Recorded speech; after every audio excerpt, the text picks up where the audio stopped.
Welcome back to Standards-Based Grading in the World Language Classroom, Part 3. Recapping, we've been talking about how if a student bombs a test and does really great on the second one because they've learned how to study, their effective filter is lowered, they're in the groove of the class now, they still have a C for the class. We've been talking about how the gradebook just shows you a snapshot of an average. It doesn't really tell you, and I have a musician because I was talking about in music class because that's pretty concrete to talk about.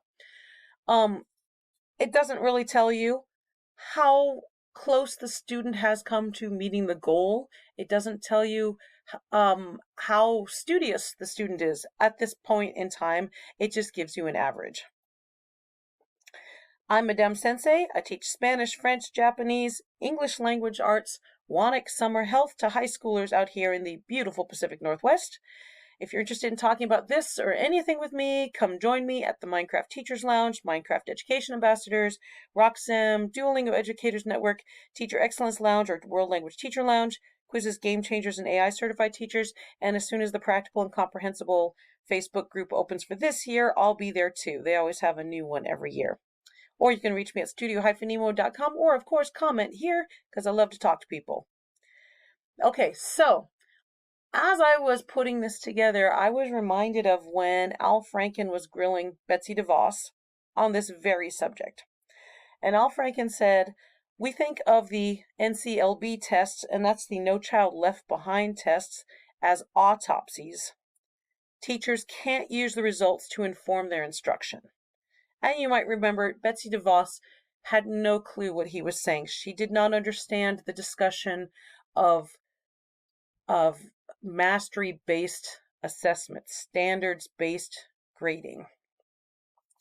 So, for world language, we need to talk about the levels of progression and the descriptors. Because again, we are a progressive skill, and other classes have standards such as, for example, my health students have to analyze the influence of family, peers, culture, media, technology, and other factors on health behaviors. My English students have to determine 2 or more themes or central ideas of a text, blah, blah, blah. Those are solid standards. This one created by the state. I believe this is a national Common Core standard. For world language, in Washington State, we don't have actual standards yet. I am on the committee, the state committee, to help determine those standards, and I love that work. It's really cool, but we don't have actual standards yet, and most states in the United States do not have actual standards yet. What we do is we turn to the ACTFL, yes, I can speak English, ACTFL descriptors. These are not standards. They are not standards. There is no standard in the world that says, at novice low, a student should be able to say the pencil is yellow. That does not exist. That's not what novice low means. And so these are just descriptors of what can you do with the language when you are at this level. Let's look at these descriptors more in depth. Before we do, let's talk about scope and sequence versus standards, because I've gotten into some arguments with my administration, and after 6 months of arguing, that's not a standard, that's not a standard, that's not, I suddenly looked at her and said, oh, are you talking about scope and sequence? Scope and sequence is the order which you personally decide to relay the skills that your students are working on, okay? So for example, in my Spanish classroom, I'm one of 4 Spanish teachers in the district. Back when we were only 3 Spanish teachers in the district, we were trying to decide what textbook should we use. Now I'm very lucky, I'm the only French teacher, I'm the only Japanese teacher. I can do whatever the heck I feel like. So I don't have a textbook for those classes. I read actual books with my students. But for my Spanish class, because I'm one of 4 teachers, we have to march lockstep. A student might transfer between our classes. A student's going to come up from the middle school to the high school. They're going to start in my class in Spanish 1 and they're going to go to Spanish 2. They have to all kind of be on the same page. All right. So we decided to sit down and compare textbooks. Okay. So here was Auténtico and here was Que Chévere. Those were our final two that we were comparing.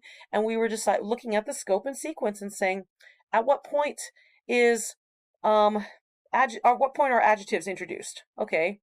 And, even though this is Capítulo 1B and this is Capítulo 2B, really it's the same point in the textbook because Auténtico has this para empezar section and Que Chévere does not, but it was basically the same number of chapters before that was introduced.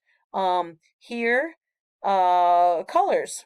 Que Chévere introduces colors in chapter 2B. In Auténtico, they don't introduce colors until what for us would be second year, which seemed kind of strange. And then let's see, Auténtico earlier for classroom items. Auténtico hits the ground running with these are all the items in the classroom immediately. That's their para empezar. And Que Chévere waits 2 chapters in to introduce classroom items, anything you'd need in the classroom. Okay. Duolingo has a scope and sequence entirely different. They've got it laid out like a game path. And here's Talk About School. It's section 1, unit 7. And you go through and you learn that. And then you go on to the next unit. That is scope and sequence. Okay, that is not the same thing as a standard. Because again, there is nothing that says at this point in time, a student has to know the word, the chair is red. Okay, that's not a standard. That's just when did you decide to teach that particular thing? So the ACTFL has these levels of progression, which are descriptions of what can you do with the language when you're at this level.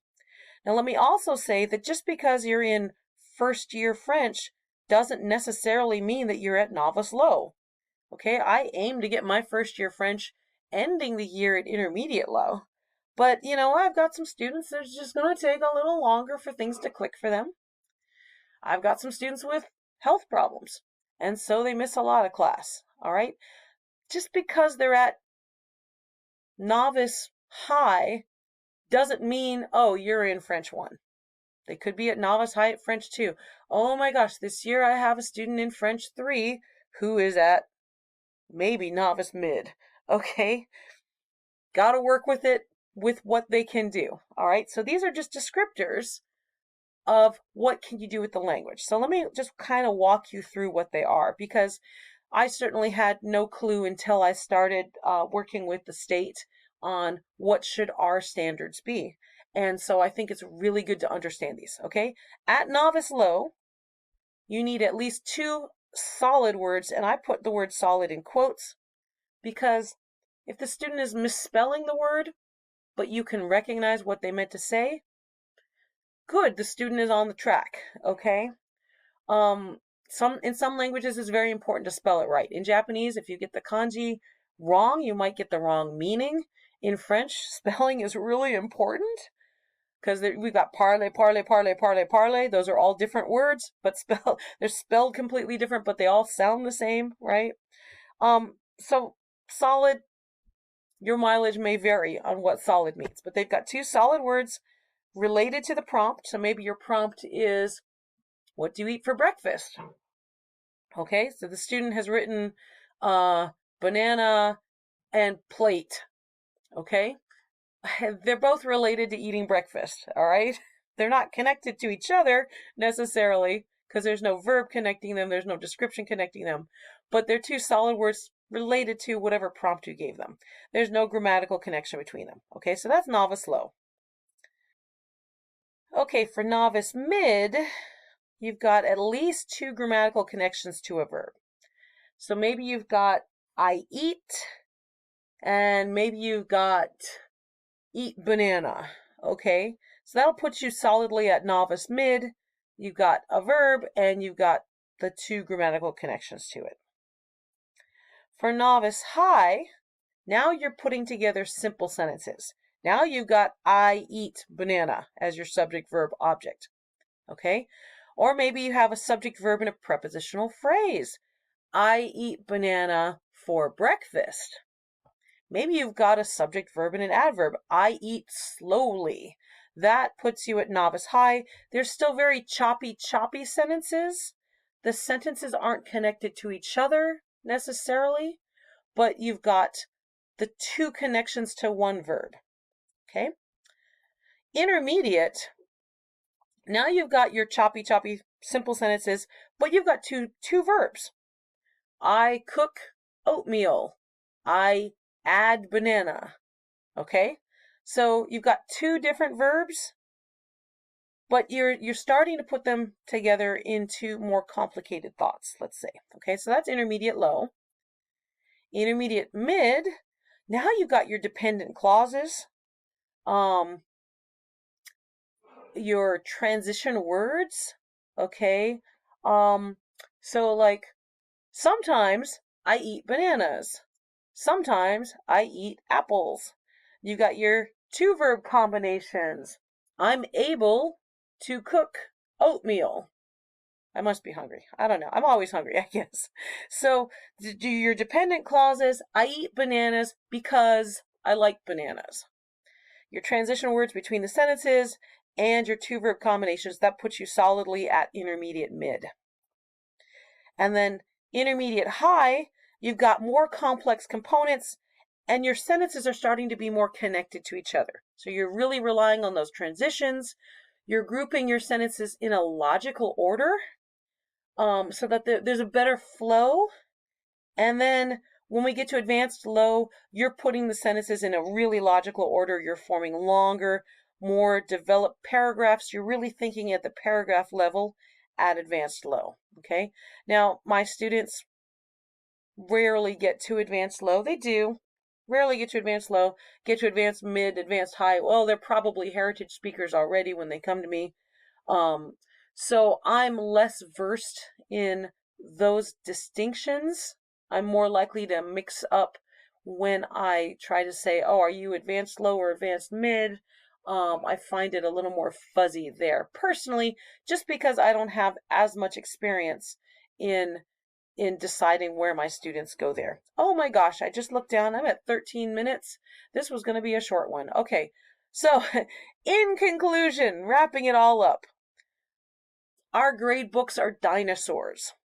I know that there are pockets of America where you are on standards-based grading, and I would love to hear from you. I'd love to know what your grade books look like. Comment here in YouTube or reach me at any of those other places. For the rest of us, we have to shoehorn in what we perceive our students as. How close are they to mastery of the skill that we're trying to teach them? So thank you for listening to my diatribe, and I hope to see you on the next video.